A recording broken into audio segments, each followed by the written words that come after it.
Welcome to Positive Physics. Today we are looking at applying the log rules to solve equations and how to draw and interpret and when to use log plots or natural log graphs. So when we're applying the log rules to solve equations, here's an example of a question. I've only put half of it on. The number of undecayed atoms after time t is given by n equals n naught e to the minus lambda t. Find n where n naught is 5.6 times 10 to the 23 atoms. Lambda is 1.8 times 10 to the minus 19 seconds to the minus 1. That's actually the decay constant for when you get to doing radioactivity. And time is 7.5 times 10 to the 6 seconds. This is a really simple question. We've literally just got to plug the numbers in. So we have n equals n naught e to the minus lambda t. We're finding n. N naught is 5.60 times 10 to the 23 e to the power of minus 1.8 times 10 to the minus 9 times 7.5 times 10 to the 6. And if we put that in our calculator, we'll find that we get 5.52 times 10 to the power of 23 atoms. And obviously here it is the undecayed atoms. So hopefully that's nice and straightforward. Let's look about a question where we need to rearrange and we need to actually use logs and our log rules to solve the equation. So here we've got the same equation, n is n naught e to the minus lambda t, but we want to find lambda now. So we've been given n naught, nt, so n when t is t, and we're given t. Now the easiest way to do this is to rearrange the equation first, then to take natural logs because it's an exponential equation. So we start off, we have n equals n naught e to the minus lambda t. We can rearrange that to n divided by n naught equals e to the minus lambda t. And at this point we can take natural logs. So we have natural log of n divided by n naught equals minus lambda t. And hopefully you're looking at that and thinking, oh, I know a log rule about that. That the natural log of two numbers which are divided one by the other is the same as the natural log of the top one, n, minus the natural log of the bottom one, n naught. So that also equals minus lambda t. So there we have an equation. Okay, and at which point we can see that we can rearrange it in order to calculate t. So what I'm going to do up here is put the numbers in.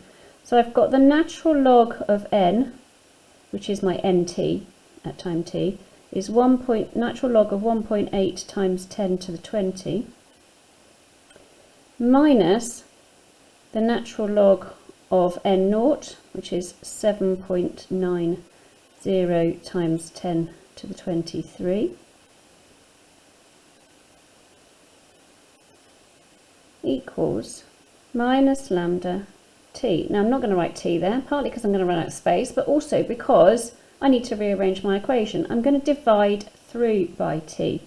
So we end up with natural log of 1.8 times 10 to the 20 minus the natural log of 7.9 times 10 to the 23, it should be 90, divided by the time, which is 6.30 times 10 to the 6 seconds, and that is minus lambda. So putting that all in the equation into the calculator gives us as lambda as 1.33 times 10 to the minus 6 seconds to the minus 1. That's because it's a decay constant, and so this here will have no resultant units. Okay, so we've got seconds to the minus 1 times by seconds, no units. Okay, now those of you that are perhaps smarter than me, quicker than me at your maths will have noticed that you didn't need to use the log rules, goodness me, log rules at this point. We could have just plugged the numbers in at this point and divided through by t. Okay, I just wanted to give a bit of practice of seeing as to how we can spot where our log rules apply. So let's have a look at a different type of question. Using log plots, so turning curved graphs into straight lines. So here we have a relationship y equals x to the power of 4. And if we were to draw that, that would be a curve if we just drew y against x. However, if we log our equation, so if we take y equals x to the 4 and we take logs of both sides, log y will equal to 4 log x. So now you can see that we can plot a graph of log x against log y, and we will get a straight line. Excuse me for using my protractor at this point. It's the right size. Get a straight line going through the origin where our gradient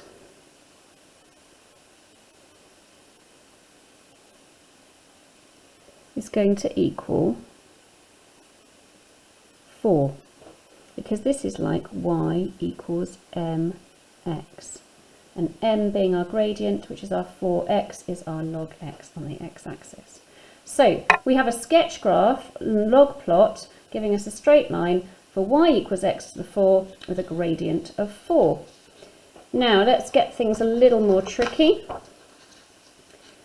Okay, what about if we've got y equals 3x to the minus 2? So let's write that out again. Y equals 3x to the minus 2. So let's take logs on both sides. We have log of y equals log of 3 minus 2 log of x. Okay, if you remember that when you log of x to a power is just the power times log x. So here we have log of x to the minus 2, which is going to give us minus 2 log x. So we have our graph that we can draw. This is going to give us a straight line. I'm just going to rearrange it.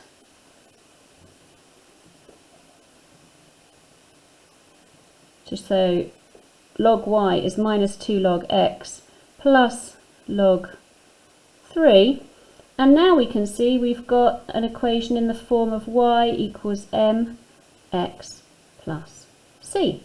So if we have log x on our x-axis and log y on our y-axis again, we are going to get a line which has a gradient of minus 2. So let's plot it in there.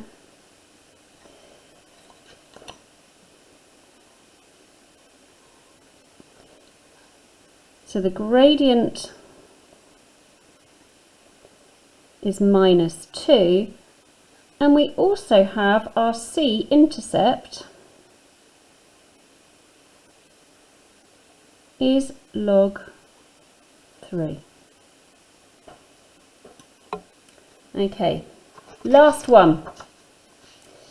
Now sometimes we need to convert our equations and to plot graphs in practicals in order to be able to find out values. So this again is the equation for radioactive decay. It's the activity equation. So the activity at any time t is equal to the initial activity at time t is 0, and then multiplied by the exponential of minus lambda t. So any time t. So if we were to take results and if we were to measure the activity at different times,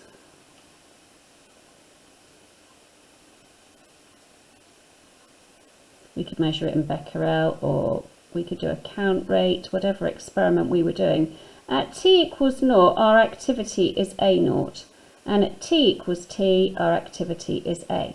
But we could measure these values, so we could have a whole range. After 10 seconds, the activity was 22, etc., 30, 40, 50, 60, 70 seconds.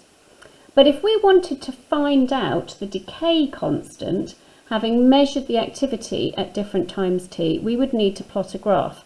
And if we simply plotted a graph of the activity against time, we're going to get a curve, and it's not going to give us the information we need. So we need to look at our equation. So let's start. A equals A naught e to the minus lambda t. So this is where I used the log rules earlier to get you into the practice. So we can rearrange that as A divided by A naught is equal to the e to the minus lambda t. Take natural logs of both sides, and we end up with the natural log of A over A naught equals minus lambda t. And finally then, we can rearrange this using our log rules. The natural log of A minus the natural log of A naught equals minus lambda t. Now A naught here, that's a constant. For any practical that we're doing, our initial reading of activity is our initial reading of the activity. It's not changed during the experiment. So A naught is a constant. So if we're thinking about graph plotting and constants, let's have a go at rearranging this again in order to get it into a form where we can plot a graph. So we can rearrange, we can have natural log of A equals minus lambda t plus the natural log of A naught. And now we have y equals mx plus c. So if we plot on our y-axis the natural log of A, on our x-axis we're not plotting a log, we're actually just plotting the time. Let's give it some units. And we also know that we have an intercept. Here we are, here's our graph. Our intercept, c, is going to be the natural log of A naught. So if we were asked, we were given some data and we were asked to find the natural log of A naught, A naught, we would use the intercept of our graph. If we were being asked, having collected data ourselves, to find the decay constant, however, we know that the gradient